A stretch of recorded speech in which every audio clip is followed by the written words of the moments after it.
Los especuladores de la City hicieron millones de dólares con esa información, y como consecuencia inmediata de este preanuncio, el Estado se vio obligado a hacer movimientos financieros que no tenía previstos. Los llamados fondos buitres fueron quienes más beneficiados resultaron con el adelanto de la noticia. ¿Qué intereses tenía Ámbito Financiero al publicar la noticia? ¿Se trataba tan solo de vender más ejemplares? Estos interrogantes abrieron un intenso debate, aún no cerrado, en torno a la influencia del periodismo económico en la sociedad para la que supuestamente trabaja. Las páginas de economía y todo lo que es el periodismo económico yo te diría que se ha viciado de un lenguaje propio, de una forma de comunicación que tiene mucho manipuladora y una manipulación, yo te diría, bastante impune. Tiene mucho de predicciones, de cifras, de adjetivaciones, de climas, que lo que me parece que, digamos, más que nunca se está viendo cómo la información o los comentarios económicos son una herramienta política para generar determinado clima o volcar la opinión hacia determinado lado, ¿no? Esto de el humor de los mercados, el riesgo país, ya el término solo el riesgo país causa una sensación así como de miedo, de situación medio tremenda. Las miradas económicas de unos u otros, por las cosas que dijimos más temprano, creo que es extremadamente difícil de objetivar, es decir, de sacarse la pátina ideológica del soporte conceptual que cada uno tiene.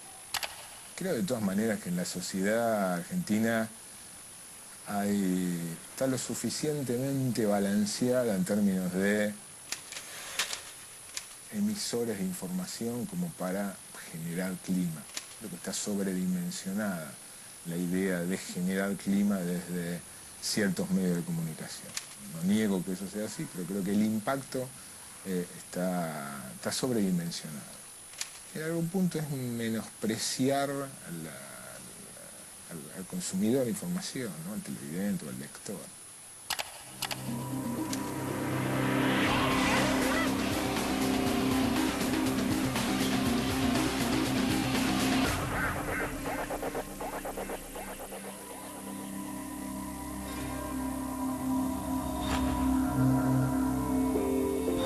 El ejercicio de desarmar una noticia y analizar sus partes nos permite preguntarnos y entender su construcción.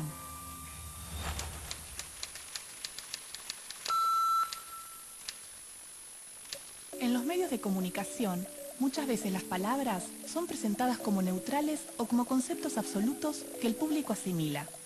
Encierran una valoración positiva o negativa según la perspectiva ideológica que se les imprime.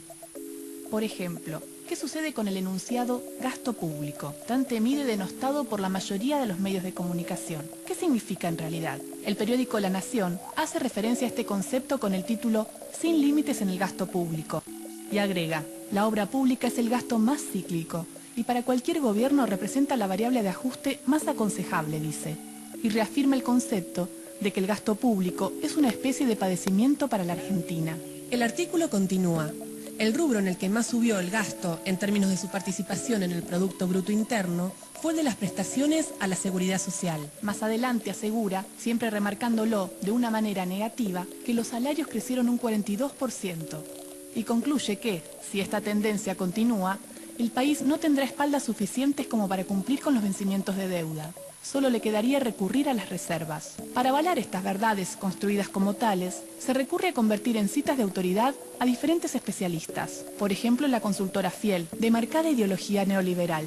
¿Por qué no se explica a qué intereses representan estas fuentes? ¿Qué significado quiere dársele a gasto público? Otros economistas remarcarían que se trata de inversión social, obra pública, seguridad social, salarios, nada menos que partidas presupuestarias que van a los sectores más desprotegidos. Es decir, que según La Nación, lo que hay que recortar es la inversión social que necesitan las poblaciones más humildes. Pero no solo los conceptos que se encierran detrás de estas frases tienen su tinte ideológico. Algo similar sucedió cuando muchos medios cubrieron el periodo de privatizaciones en los 90. El argumento, para contribuir a un ambiente favorable a las privatizaciones, fue que el Estado no debía gastar, sino deshacerse de los bienes y servicios remarcados como una carga. Veamos un ejemplo. El jueves 4 de abril de 1996, el diario La Nación titulaba Aeropuertos, la privatización que pide pista.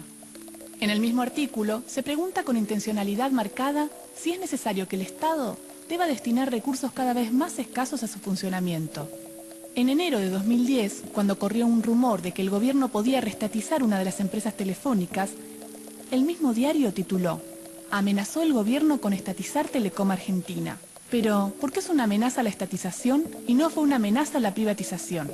Teniendo en cuenta el fracaso rotundo de algunas experiencias privatizadoras en Argentina, ¿no debería ser al menos una polémica, un debate entre dos posturas ideológicas? En el ámbito económico, como en ningún otro, se instaló el llamado discurso único, en el que las medidas neoliberales quedaron instaladas de modo tan positivo que son consideradas con el tiempo como las únicas posibles, incluso habiendo visto sus resultados negativos.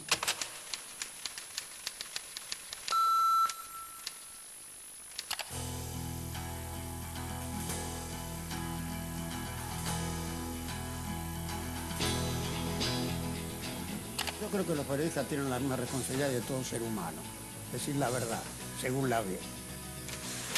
Uno se puede equivocar, pero yo creo que el periodista no tiene responsabilidades distintas a las que tiene una persona en una sociedad democrática. Si te interesa una información, escúchala, fíjate cuál es la fuente que están planteando, cuidado con aquello de dicen que ese tipo de potenciales o poner en terceros nominados la fuente de información y no olvidar algo, que acá hay algo que existe y a veces no es conocido, que es el derecho a la información. ¿La información y los medios de comunicación influyen? Sí, porque finalmente es donde vos provees la información. No solo influye la información, influye la interpretación de esa información. Los medios sí tienen influencia y los medios también tienen intereses, porque también en muchos casos cotizan. Casi todos los grupos de medios del mundo también tienen oferta pública. Entonces, lo que nosotros debatimos también internamente es la credibilidad de cada una de esas informaciones, ya sea de un medio o de un organismo al cual muchos le pagan para de sentencia una información. Pero como decía Arturo Jauretche, que cuando uno pide que le expliquen un tema económico y no lo entiende y le vuelve a pedir que se lo expliquen y no lo vuelve a entender, dice tenga cuidado porque le están metiendo el perro. Entonces yo creo que hay que explicar las cosas con mucha claridad. No hay secretos en la economía que no se puedan explicar con claridad para que lo entienda una persona razonablemente culta.